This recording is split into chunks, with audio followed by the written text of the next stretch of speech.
नमस्कार, डेली 24 भारत देख रहे हैं आप। मैं हूं आपके साथ अनीता शर्मा। शुरुआत करते हैं उत्तर प्रदेश की बड़ी खबरों से।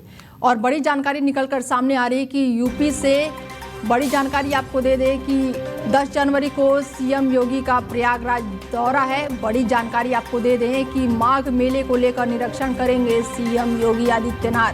बड़ी जानकारी, मकर संक्रांति और मौनी अमावस्या को लेकर समीक्षा की जाएगी। बड़ी जानकारी आपको दे दें कि कई अन्य कार्यक्रमों में भी शिरकत करेंगे सीएम योगी। बड़ी जानकारी, संगम स्नान पूजन के बाद बड़े हनुमान मंदिर जाएंगे मुख्यमंत्री योगी आदित्यनाथ और जगत गुरु संतोष दास बाबा के शिविर भी जाएंगे। और ऐसे में मेला प्राधिकरण सभागार में सीएम करेंगे समीक्षा बैठक। बड़ी जानकारी निकलकर सामने आ रही है कि 10 जनवरी को सीएम योगी आदित्यनाथ का प्रयागराज दौरा है और ऐसे में इस दौरे के दौरान वो शहर में लगने वाले माघ मेले का निरीक्षण करेंगे और मेला की व्यवस्थाओं का जायजा भी लेंगे। और इसके साथ ही मकर संक्रांति और मौनी अमावस्या जैसे पवित्र अवसरों के मद्देनजर होने वाली तैयारियों की भी समीक्षा करेंगे।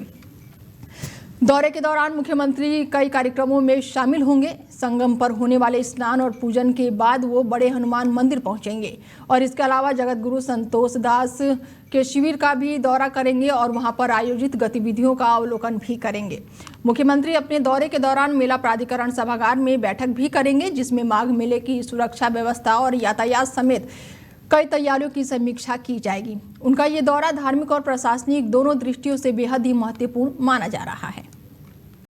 तो वहीं बीजेपी के नवनिर्वाचित प्रदेश अध्यक्ष पंकज चौधरी पदभार संभालने के बाद से पहली बार वाराणसी पहुंचेंगे और ऐसे में काशी आवागमन पर पार्टी जो है वो कार्यकर्ताओं ने उनका भव्य स्वागत किया है। और इस दौरान उन्होंने मीडिया से बातचीत कर संगठन और राजनीति से जुड़े मुद्दों पर अपनी बात रखी। पंकज चौधरी ने कहा कि चुनाव आयोग द्वारा किए जाने वाली प्रक्रिया पहले से ही चली आ रही है और इन्हें जनता तक सही तरीके से पहुंचाना पार्टी की जिम्मेदारी है।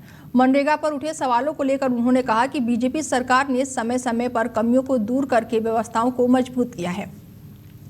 उन्होंने ये भी कहा कि आने वाले बजट आम जनता को ध्यान में रखकर तैयार किया जाएगा। विपक्ष पर निशाना साधते हुए उन्होंने कहा कि बीजेपी किसी एक जाति या फिर वर्ग की नहीं बल्कि सर्व समाज को एक साथ लेकर चलने वाली पार्टी है। उन्होंने जोर देकर कहा कि पार्टी का हर कार्यकर्ता हमेशा चुनाव के लिए तैयार रहता है और विकास की राजनीति के साथ आगे बढ़ता रहेगा। पहले भी व्यवस्था थी कानून में, लेकिन कानून में स्पष्ट रूप से नहीं था। अब अगर जो मजदूर काम करेगा, अगर पेमेंट में डिले होता है तो 7 दिन के अंदर उसको भुगतान करना है और 15 दिन के बाद 15 दिन के भीतर भी पेमेंट नहीं होता है तो उस पर कहीं ना कहीं ब्याज देने की भी व्यवस्था सुनिश्चित की गई है। और काम ना देने पे, अगर काम नहीं मिल पाता है उनको 125 दिन पे, तो उस पर भी बेरोजगारी भत्ता देने का व्यवस्था हमारी सरकार ने किया है। और ये किसी विभाग पर निर्भर नहीं रहेगा, बल्कि कानूनी रूप से सुनिश्चित किया गया है कि भत्ता उन्हें प्राप्त हो।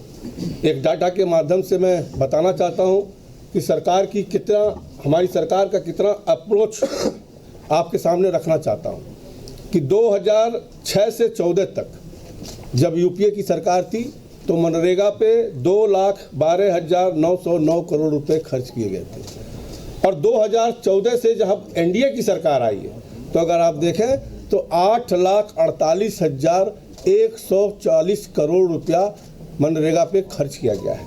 अगर मतलब समझें तो यूपीए सरकार के ज़माने से अगर देखें तो 4 गुना ज़्यादा पैसा खर्च किया गया है। इस योजना में 5 वर्षों तक, आने वाले 5 वर्ष जो होंगे, हमारे 8 लाख करोड़ रुपए का खर्च करने का अनुमान लगाया गया है कि 8 लाख करोड़ रुपया खर्च होगा। और जरा आप सोचिए कि गाँव में जब 8 लाख रुपया खर्च होगा और बेसिक इंफ्रास्ट्रक्चर डेवलप होगी तो गांव निश्चित तौर से विकसित गांव।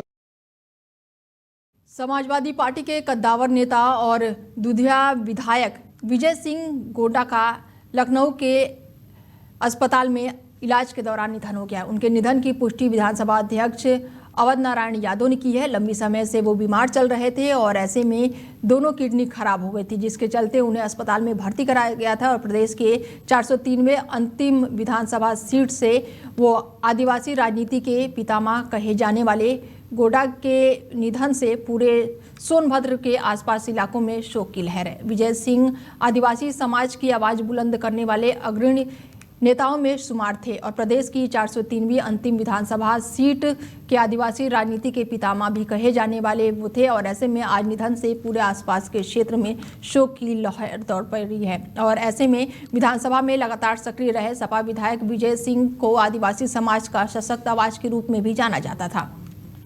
वो सादगी, सहज व्यवहार और संघर्षशील छवि के लिए जनता के बीच काफी लोकप्रिय थे। जल, जंगल, जमीन के अधिकार और शिक्षा, स्वास्थ्य, सड़कों और रोजगार जैसे बुनियादी मुद्दों को उन्होंने सदैव प्राथमिकता दी। विधानसभा क्षेत्र में पिछड़ेपन और आदिवासी हितों को लेकर वो लगातार मुखर रहे। और खबर हाथरस के अगसौली क्षेत्र से सामने आई है, जहां पर 12 दिसंबर 2025 को मारपीट और तोड़फोड़ की एक गंभीर घटना सामने आई।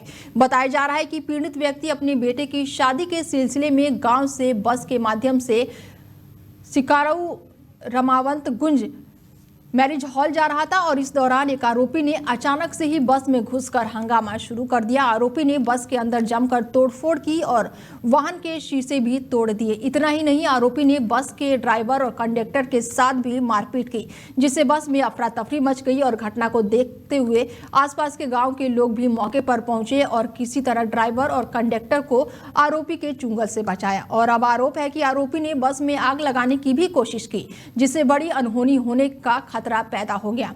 समय रहते ग्रामीणों की मदद से स्थिति पर काबू पाया गया और एक बड़ा हादसा होने से टल गया। तो वहीं आरोपी के खिलाफ एफआईआर दर्ज कराने के बाद भी किसी भी प्रकार की कोई कार्रवाई सामने नहीं आई है। बड़ी जानकारी निकलकर सामने आई है हाथरस से, जहां पर बस में जमकर मारपीट की गई है, तोड़फोड़ की गई है और ऐसे में एफआईआर भी दर्ज हुई है। फिलहाल अभी तक इस मामले में कोई भी कार्रवाई निकलकर सामने नहीं आई है। बड़ी जानकारी आपको दे दें कि मारपीट की घटना सामने आई है और ऐसे में बता दें कि कौशाम्बी से ये मामला सामने आया है, जहां पर लगातार बस में तोड़फोड़ और मारपीट का मामला ये सामने आया है। ऐसे में एफआईआर भी दर्ज कर ली गई है।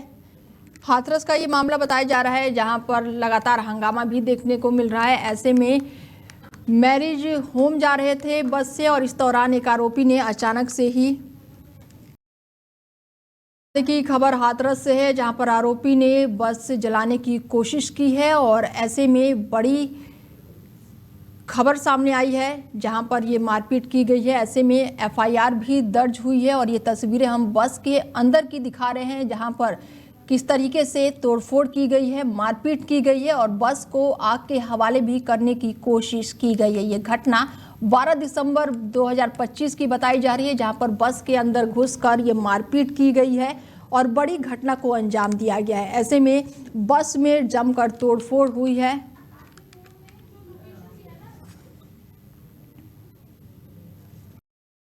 बता दें कि हाथरस के सिकंदरा राव थाना क्षेत्र का ये मामला है, जहां पर ये बड़ी जानकारी निकलकर सामने आई है कि बस के अंदर तोड़फोड़ की गई है और ये तस्वीरें सीधे बस के अंदर की हम आपको दिखा रहे हैं कि जहां पर किस तरह से आरोपी ने बस को जलाने की कोशिश की है। बस के अंदर घुसकर ये मारपीट हुई है, तोड़फोड़ हुई है और इस घटना का ये वीडियो बताया जा रहा है और बताया ये भी जा रहा है कि पीड़ित व्यक्ति अपने बेटे की शादी के सिलसिले में गाँव से बस के माध्यम से जा रहा था।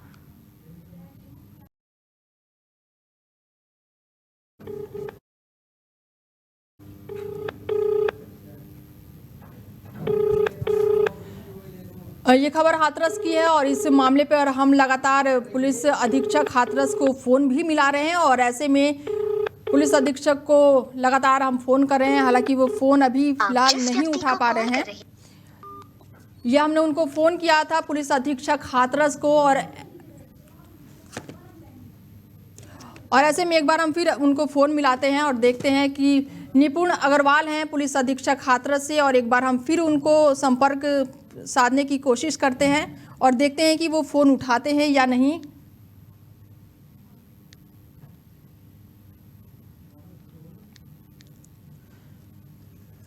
चलिए, उनसे संपर्क नहीं हो पा रहा है। ऐसे में एक बार हम फिर कोशिश करते हैं कि फ़ोन शायद उनसे संपर्क हो गया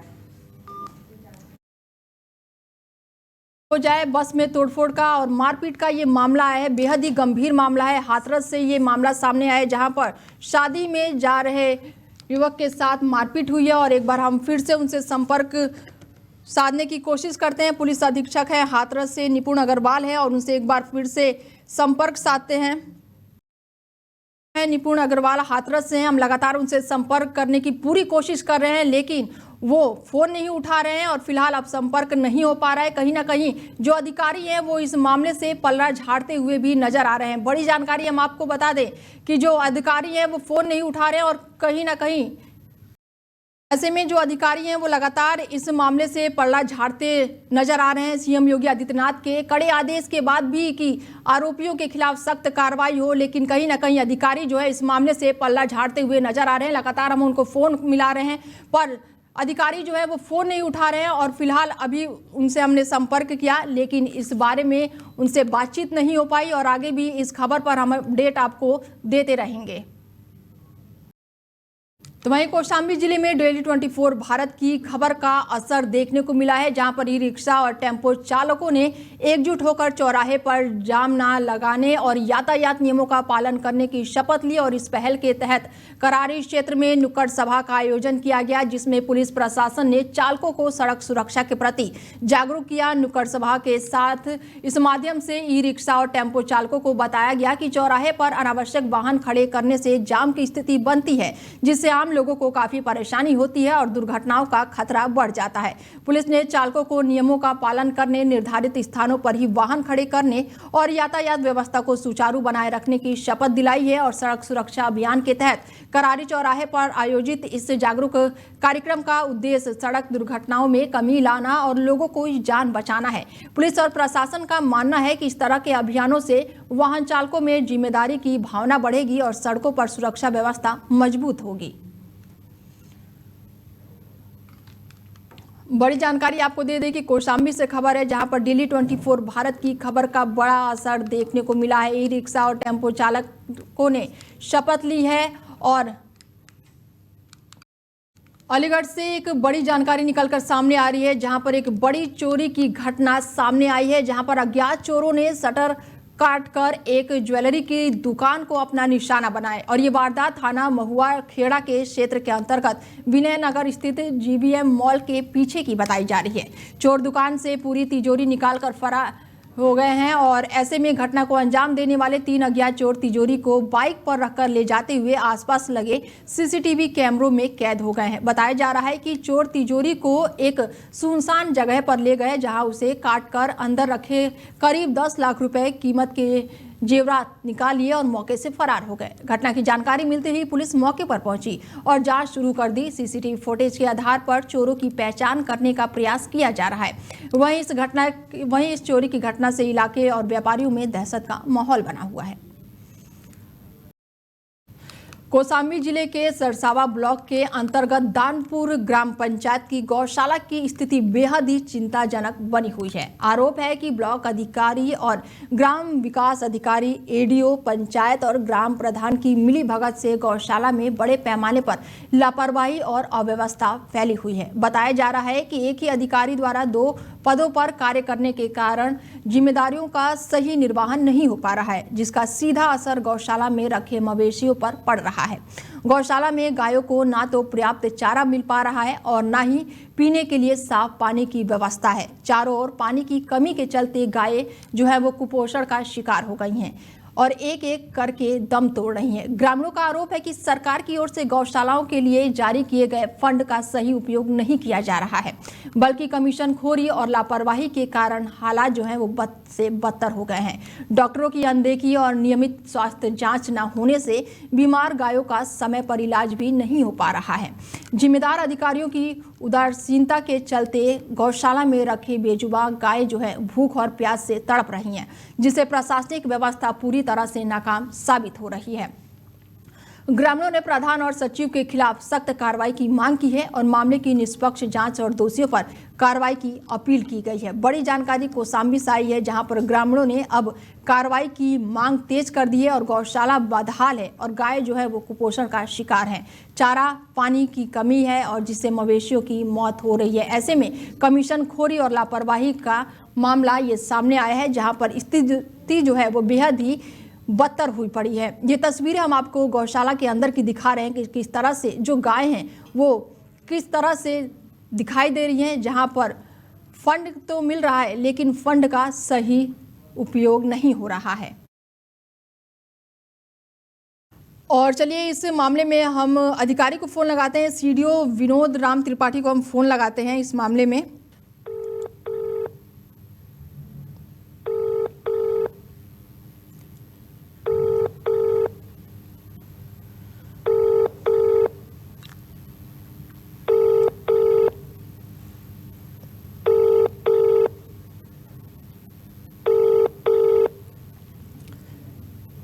आप जिस व्यक्ति को कॉल।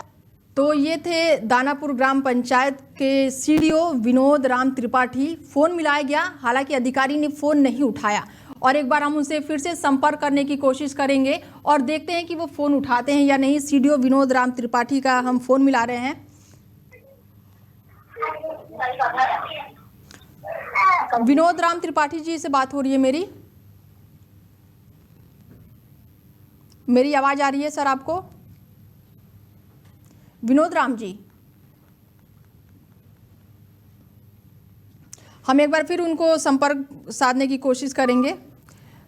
सीडीओ हैं विनोद राम त्रिपाठी जी और उनसे बातचीत करेंगे और जानेंगे कि गौशाला के अंदर जो चीज़ें चल रही हैं उसको लेकर बातचीत करेंगे। और हम एक बार फिर से सीडीओ विनोद राम त्रिपाठी से संपर्क करने की कोशिश कर रहे हैं।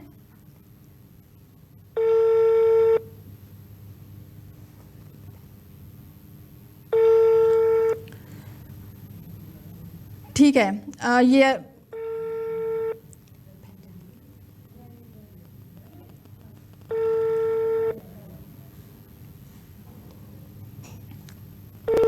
आप जिस व्यक्ति को कॉल कर रही हैं ये फ़ोन हमारा नहीं उठा रहे हैं। सीडीओ विनोद राम त्रिपाठी हैं जो कि फ़ोन नहीं उठा रहे हैं और अब हम जिला पंचायत अधिकारी अनिल कुमार सिंह को भी फ़ोन मिलाएंगे और उनसे भी इस बारे में बातचीत करेंगे। हालांकि कहीं ना कहीं अधिकारी जो हैं इस चीज़ से बचते हुए नज़र आ रहे हैं, अपना पल्ला झाड़ते हुए नज़र आ रहे हैं। हालांकि ग्रामीण जो हैं वो लगातार कार्रवाई की मांग कर रहे हैं और ये तस्वीर हम आपको वहाँ के दिखा रहे हैं गौशाला की कि गायों की हालत जो है वो कितनी बदतर हो चुकी है। ऐसे में हम फ़ोन मिला रहे हैं एक बार फिर से जिला पंचायत अधिकारी जो है अनिल कुमार सिंह को।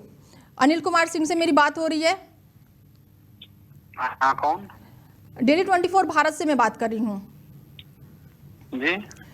ये खबर एक आई है कौशाम्बी से, दानपुर ग्राम पंचायत कौशाम्बी सरसावा ब्लॉक से गौशाला की खबर है। जी अनिल कुमार जी, लगातार कहा जा रहा है कि यहाँ पर फंड भी हो रहा है लेकिन गायों की जो हालत है वो बहुत ही बदतर हो चुकी है। खाने के लिए नहीं है पानी, पीने के लिए साफ सुथरी व्यवस्था नहीं है। क्या कुछ कहेंगे इसको लेकर? मैं देखिए गौशाला का मैं डायरेक्ट नहीं नोडल हूँ, इसमें किसी मतलब ये सीबीओ देखते हैं, पशु चिकित्सा अधिकारी, और वीडियो वहाँ पे देखते हैं। इसको हम बिना दिखवाए हम इसे नहीं बता सकते ना कि क्या स्थिति है। लेकिन अनिल कुमार जी लगातार ये खबरें चल रही हैं, चर्चाओं में बनी हुई है ये। मैडम गांव का मतलब है तो डीपीआरओ ही नहीं है, अलग अलग डिपार्टमेंट। गौशाला पे जो भी पैसा जाता है भरण पोषण का वो सीबीओ देखते हैं, जिला पशु चिकित्सा अधिकारी, और उनके डॉक्टर हैं और वहाँ ब्लॉक पे वीडियो होते हैं। अब यहाँ से हम जिले से नहीं बता सकते। ठीक है सर, लगातार हम फोन कर रहे हैं। जो सीडीओ की आप बात कर रहे हैं विनोद राम त्रिपाठी जी को हमने अभी फोन मिलाया। सीडीओ साहब को नहीं, सीबीओ होते हैं, पशु चिकित्सा, जिला पशु चिकित्सा अधिकारी। ठीक है, हम उनको भी फोन मिलाएंगे। इससे पहले भी हमारे कुछ अधिकारियों को हम फोन मिला चुके हैं, कंटिन्यू हम फोन मिला रहे हैं लेकिन फोन नहीं उठा रहे हैं। हुआ है ना, अब गाँव का मतलब है तो थोड़ा नहीं हम सब सारी चीजें देखेंगे। एक बार मैं भी चेक करवा लूंगा, लेकिन मेन उनकी जिम्मेदारी है। फंड वो देते हैं तो मॉनिटरिंग उनके डॉक्टर जो भी हैं। ठीक है सर, आपकी सारी बातें मुझे समझ में आई, लेकिन जो भी अधिकारी हैं उनका इतना दायित्व तो बनता है ना कि वो फोन उठाएं। फोन ही नहीं उठा रहे हैं, हम किससे बात करें? वो मैडम वो हमारे अंडर में नहीं है ना सर। ये तो हमारे अंडर में, ये तो पल्ला झाड़ने वाली बात हो गई कि यह हमारे अंडर में नहीं है। अभी उनको फोन कर रहे हैं तो वो फोन नहीं उठा रहे हैं ना। जो हमारा काम है हम करेंगे, उनका काम है वो करेंगे। अब सभी विभाग काम थोड़ा नहीं जान पाएंगे कि क्या है। चलिए ठीक है, तो ये थे जिला पंचायत अधिकारी अनिल कुमार सिंह जिनसे हमारी बातचीत हुई। हालांकि उन्होंने कहा कि ये हमारे ऊपर नहीं आता है और कहीं ना कहीं पल्ला झाड़ते हुए नजर आया और इस खबर पर आगे भी हम अधिकारियों से अपडेट लेते रहेंगे। हालांकि जो अधिकारी है वो कहीं ना कहीं फोन नहीं उठा रहे हैं और इस खबर से पल्ला झाड़ते हुए नजर आ रहे हैं। तस्वीरें साफ बयां कर रही हैं कि जो मवेशी हैं उनकी हालत कितनी बदतर हो चुकी है। ऐसे में ये तस्वीरें हम आपको दिखा रहे हैं गौशाला की अंदर की है, जिस तरह से लगातार यहाँ पर मवेशी जो है वो किस तरह से दिखाई दे रहे हैं। हालांकि कहीं ना कहीं लापरवाही और अव्यवस्था की खबर जो है वो बिल्कुल निकल कर सामने आ रही है और अधिकारियों द्वारा 2 पदों पर कार्य करने के कारण भी जिम्मेदारियों का सही निर्वहन नहीं हो पा रहा है। ये ग्रामीणों का आरोप है, ऐसे में जिसका सीधा असर गौशाला पे रखे मवेशियों पर पड़ रहा है। गौशाला में गायों को ना तो पर्याप्त चारा मिल पा रहा है और ना ही पानी पीने के लिए साफ पानी मिल पा रहा है। चारे और पानी की कमी के चलते गाय जो है वो कुपोषण का शिकार हो रही हैं। ऐसे में आरोपी और क्या साथ ही ग्रामीण जो है वो लगातार अब इस मामले में कार्रवाई करने की मांग कर रहे हैं। तो वहीं कानपुर क्षेत्र में अवैध संबंधों से जुड़े एक सनसनीखेज हत्या का मामला अब उजागर हुआ है, जहां पर एक व्यक्ति ने महिला की निर्मम हत्या कर शव को खेत में जमीन के नीचे दफना दिया और आरोपी ने लंबे समय तक इस वारदात को छुपाए रखा है। लेकिन करीब 9 महीने बाद सच्चाई सामने आ गई है और इस पूरे मामले का खुलासा महिला के बेटे की सतर्कता और शक के चलते हो गया। महिला के पति की बीमारी के चलते पहले ही मौत हो चुकी थी और इसके बाद से वो गाँव में ही एक व्यक्ति के साथ रहने लगी थी और अपने बच्चे से अलग रहने लगी थी। अप्रैल माह में वो अपने प्रेमी के साथ बाहर गई थी और वापस आने के बाद गांव के बाहर एक नलकूप के पास रहने लगी। बता दें कि परिवार में एक शादी समारोह था, जिसके बाद से महिला वहां नहीं पहुंची और जब उसके बारे में पूछताछ की गई तो अब जाकर ये बड़ा खुलासा हुआ है। ये ग्राम टिकवापुर है, थाना सजीती का एक गाँव है। वहाँ के रहने वाले बबलू पुत्र राम बाबू ने एक प्रार्थना पत्र थाने पर आकर के दिया कि उनकी मां रेशमा देवी मिसिंग है और उन्होंने आशंका जताई कि गांव के गोरे और सुरेश और मुन्नू ने उनकी हत्या कर दी है। इस सूचना पर पुलिस ने तत्काल विवेचना अपनी प्रारंभ की और जो आरोपित था उसको थाने पे लाया गया और उससे जब कड़ाई से पूछताछ की गई तो गोरे ने इस घटना को स्वीकार किया। उसके द्वारा ये बताया गया कि 3 वर्ष पूर्व महिला का जो पति था उसका देहांत हो गया था और रिश्ते में इस महिला का देवर लगता है। बाद में ये महिला गोरे के साथ रहने लगी थी और बीच में पिछले वर्ष अप्रैल के माह में ये लोग गेहूं कटाई के लिए इटावा गए थे और वहां से लौट करके फिर ये लोग गांव के बाहर एक नलकूप पे रहने लगे थे। बीच में जब महिला नहीं दिख रही थी तो इनके परिजनों को आशंका हुई। फिर बीच में एक शादी में जब महिला नहीं पहुंची गोरे के साथ तो इन लोगों ने उससे पूछा रेशमा के बारे में, तो उसने शराब के नशे में बताया कि रेशमा अब कभी नहीं मिलेगी। इस प्रकार से उनके परिजनों का शक और गहरा हुआ। फिर इसमें पुलिस ने बहुत तत्परता पूर्वक और गहराई के साथ विवेचना की है और अभियुक्त की निशानदेही पर जहां उसने रेशमा को मार करके जिस जमीन में उसको गाड़ा था वहां पर उसकी खुदाई करके नियमानुसार और वहां पर कंकाल को बरामद किया है। फिलहाल बुलेटिन में मेरे साथ इतना ही। दीजिए इजाजत, नमस्कार।